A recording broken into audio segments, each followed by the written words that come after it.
Hello and welcome to Leon's RC Hobbies and welcome to Flashback Friday.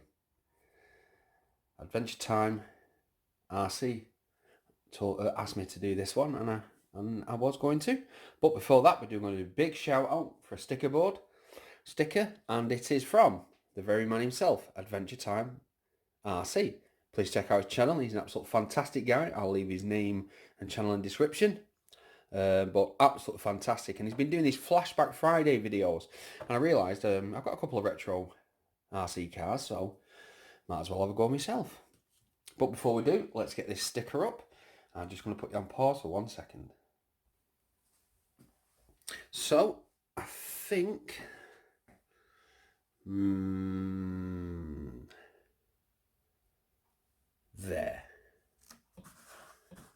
we go. Board's looking good. I am going to get some stickers sorted. I will do that at some point. I've been just so busy. It's just a design. I'm really working on the design, but I think I've come up with something now to do with Dave. A few of you'll know who Dave is. Also, show you quickly. Any doubles I get on stickers, I have my RC toolbox with all my bits that I take with me when I go out. So I stick them on here as well, because then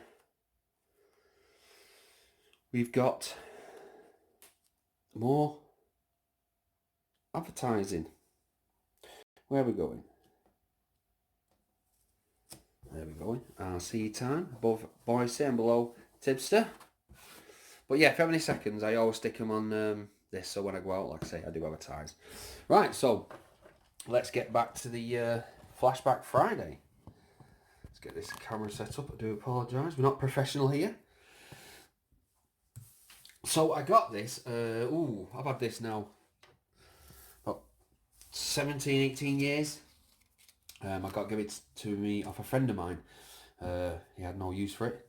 And it is a Nico. Show you controller there. Look, a Nico, digital proportional. It comes with a bit dusty. You get your throttle trim and your steering trim, power. And it comes with a removable crystal, but it's the usual 2.7 megahertz. The car itself is a Subaru WRX Impreza. This would have been classed as the Bog Eye, the ugly version. Never really liked the Bog Eye. I either like the original version or the Blob Eye. This is what they call the Bog Eye, but it was free. It was a fun little car, actually. I can't remember what they would have cost at the time. The mirrors are missing, and the other reason, there was mirrors on it, the reason the mirrors are missing is because, well, I lost one, as you know, off the Escort, and they're like hen's teeth to get hold of. So I borrowed the mirrors off this. And put them on the Escort. The Escort really did need them more than the Subaru. And this is not a 110 as well, this is like a 112. I've got no pins for the back, so we're gonna have to screw the shell off. But the thing is with these, that keeps the shell on really safe. There we go. And let's have a look inside. There we go. A quick blow. Look at some of this dust. There's the inside. Now a bit of engineering on my side for this, and I'll just give you the reason why. No suspension. It got busted when I got it given, so I put foam blocks in just to, it means it runs nice and smooth. It comes with knobbly tyres at the front and slick rubber tyres. Now this is made for drifting on gravel, and it drifts on anything really. Even though the rubber tyres, none of these plastic stuff they have these days to make it look ace. These are just good old rubber slicks. Not bad motor on these as well. This is the problem with this. Let me show you. When I originally got this, it came with it came with a lithium, and it was a block battery, if you know what I mean. It was just a solid block with two contact points on either end, and it was slot in there, and that your battery. But I've still got in the cupboard, I've got a 110 Tamiya, non-hobby grade, and it had this in it. It was a 9.6 NiCad at 700 milliamps. So, and it was obviously it's a Tamiya connector. So what I did is I soldered a Tamiya connector on the end of this, cut out a tiny piece in the case just there. You can see it there. I'll close it. Give me a second. There it is. Just that little piece I cut out because this battery now slides in there perfectly. Then when you close it, and you got that little bit, like I said, that cuts out. Sorry about the angle there. There, of course, where the wire is. Then it plugs in, and it works. Absolutely fine. And it's proportional steering. Noisy old thing though, but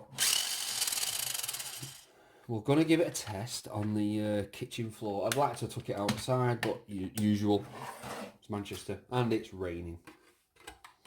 The shell as well is actually, for the age, it's in really good condition. Let me just move this out of the way. The shell itself is in really good condition. It's had a tiny crack on the front and on that corner, and all I did was put some duct tape inside, but the rest of it is an actual solid chassis.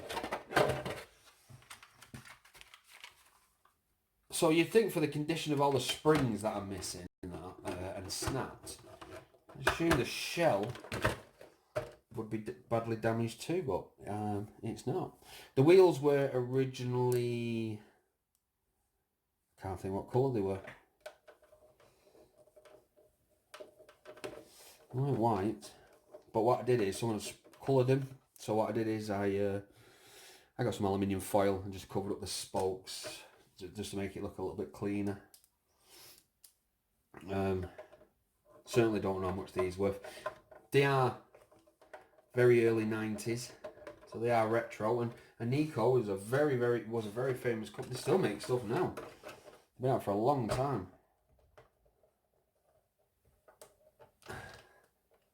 Or Nico, I should say.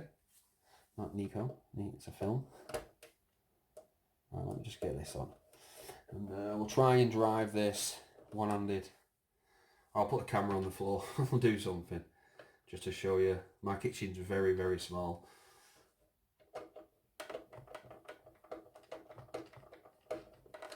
Right, just give me 1 second and we'll set up. And here we go.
To waste. Just give me 1 second. Just to let everybody know, I was quite surprised. There's quite a few people very saddened I was going to retire the Escort. Well, it lasted about 10 minutes in my head. I really did. I sat there thinking about it and I thought, nope, can't do it. I have too much fun with this thing. And the next time we take it out, as you can see, the tyres are going bald. We're going to go, hopefully, for a donut 4-tyre blowout. Should look ace on camera. So yeah, the Subaru, the Escort, yeah, definitely not being retired. She's going to keep going. And one other thing is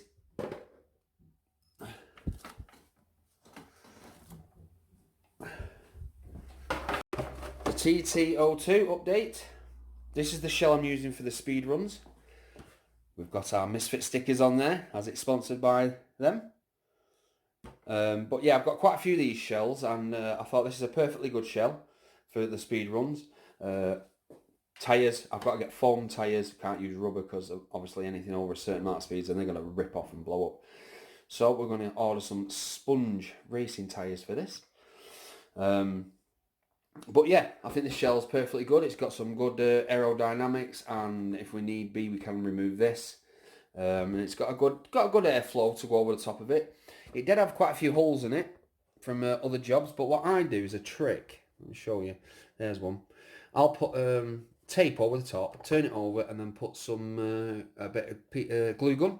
Take the tape off, and it's flat and flush and filled the holes in. That's what I did there. You can see they're all flush. It works a treat. But yes, that will be my speed run chassis and body. I won't be leaving them wheels on because they're a nice set of wheels and I don't want to wreck them. I have the proper, you know, the full solid white ones that are just a complete solid thing. I'll be using them for that. But yes, so that's that. It's an update on that. My gorgeous looking Cosworth. So is going to keep on going and going. And also a big massive shout out to Adventure Time. Please check him out. Like I say, I'll leave his name in the description and everything. Fantastic guy. So yeah, I hope you liked this video. Thought you found it interesting. Well, thank you very much for watching. And don't forget to subscribe and like. Bye.